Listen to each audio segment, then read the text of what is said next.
পর্দায় আপনারা যাকে একবার উঠতে আর একবার বসতে দেখতেছেন, তিনি আমাদের এলাকার বিশিষ্ট বড় ভাই। ওনার নাম মতিন। সবাই ওনাকে হেল্পার মতিন বলেই ডাকে।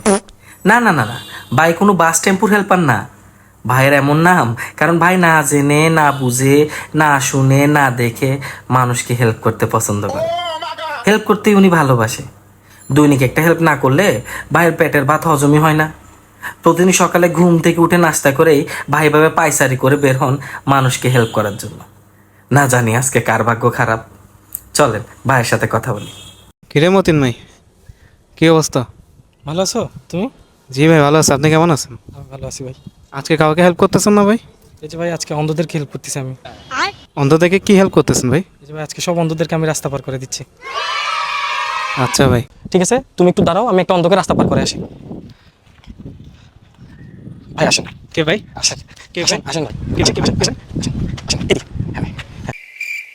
আরে ভাই সমাজ কীভাবে আগে যাবে বলেন? আমরা যদি একে অপরকে হেল্প না করি, একে অপরের কাজে আগে না আসি, তাহলে কি সমাজ আগাবে? এই যে আমি একটা অন্ধ মানুষকে রাস্তা পার করে দিলাম, এভাবে তোমরা হেল্প করো মানুষকে, সমাজ আগে যাবে। হ্যালো দোস্ত, সরি তো বিয়েতে আসতে পারবো না রে। কেন দোষ? বিয়েতে আসবি না কেন?